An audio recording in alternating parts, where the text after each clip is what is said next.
12 hours before I stood on the TEDx stage. I was lying in bed, and the room was spinning right in front of my eyes. I couldn't even lift my head off the pillow without feeling nauseous. And that night taught me more about how manifesting actually works, more than anything I have read in the past 20 years. Let me take you back. I finally stood on the red dot.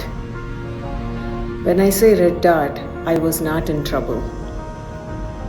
When I say red dot, it is the TEDx stage. I stood in the middle of that circle and shared my story with one intention, that whoever watches it walks away a little more empowered to live their own. And I need to say this clearly because it matters for everything I'm about to teach you. That moment was not an overnight manifestation. It was years of quiet work nobody applauded, years of showing up with intention and with compassion towards myself, especially on the days it didn't look like progress. That's the first thing most people get wrong about manifesting. They think it's a wish. It isn't. It's a vision held with intention, supported by a nervous system that can actually carry it. Which brings me to the night before. I was still editing my talk. I wanted it to land inside a specific time frame, so I went through it again and again and again, which meant I ate dinner at 10 at night, plus cookies, and then I went straight to bed. The moment my head touched the pillow, the room began to spin. Then the nausea came. I stood up. I walked. It helped for a minute. I went back, propped pillows against the headboard, sat myself upright. The second I put my head back, it started again. And this went on for an hour and a half. My family stayed with me through all of it. And here's the part I want you to notice, because this is the whole lesson. For most of that hour and a half, I was panicking and nothing came. I was asking in my head, what do I do? How do I fix this? How am I going to be on stage tomorrow? Over and over, nothing. Then, at some point, I stopped fighting it. I got still, and instead of demanding an answer, I asked a different question. What is the lesson I need to learn from this? And then, this part is the whole practice. I was patient enough to receive it. And the message came clearly. Stop eating this late. No cookies either. And after you eat, give your body a little movement, a walk, something gentle, so it has time to do its work. I had overwhelmed my body and then expected it to perform at 100% the next day. I was asking for everything and giving it almost nothing. And something shifted when I saw that clearly. I made a real internal decision that I would nurture this body so it could carry what I am there to do. And it was only after that decision that my body finally let go of what it was holding. The relief was immediate, and then I slept. The next morning, breathwork, meditation, gratitude for the sleep, and honestly for the lesson. One more run through, and then I stood on that red dot and said exactly what I came to say, exactly the way I meant to say it. Now, here is why I'm telling you all of this. That night was a compressed version of what I have watched happen to hundreds of women. You have the vision, you want the thing, You are doing the affirmations, you're writing it down, you're visualizing, and nothing moves. And you conclude that you're bad at manifesting. You're not. You're asking from a dysregulated nervous system, and a body in survival mode cannot receive. It can only brace.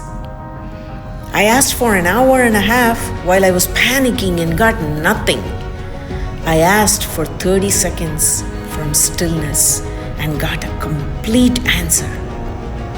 Same woman, same night, same question, different state. So let me give you the 3 mistakes I see most often. And I would guess you're making at least one of them. You're manifesting from urgency. You want it now, and underneath the wanting is fear, and that it won't come. Your subconscious hears the fear, not the wish. It goes to work protecting you from disappointment instead of moving you towards the thing. 2. You're asking with your mind while your body disagrees. You can say, I'm worthy of this 100 times a day. If your body tightens every time you say it, your body wins every time. The nervous system is not persuaded by vocabulary. 3. You never learn to receive.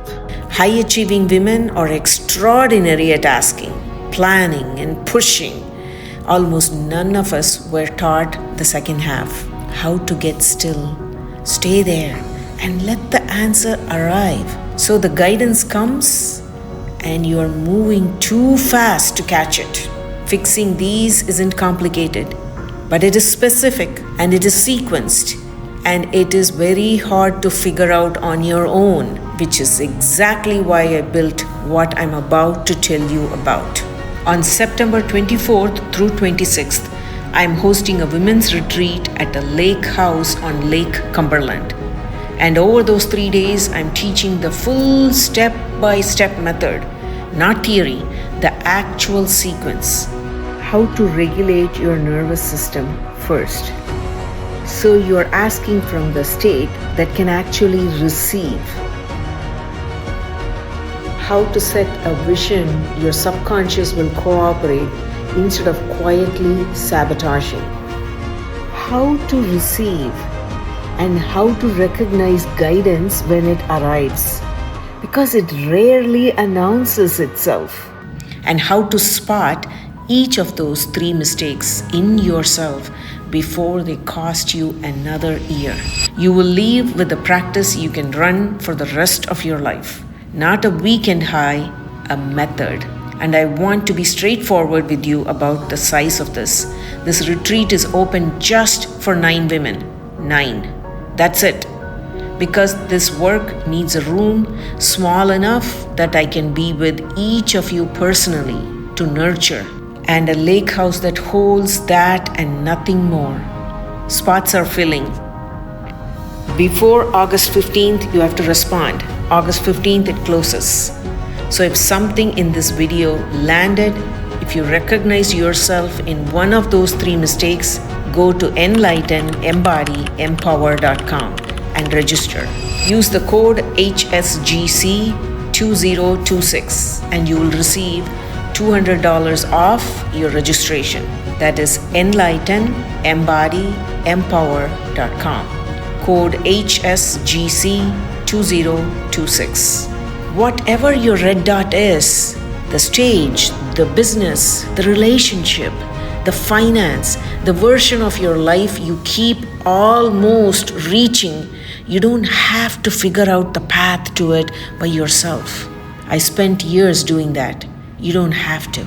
Prepare for the moment and take care of the woman walking into it. That woman is you. Be the light. I'll see you at the lake.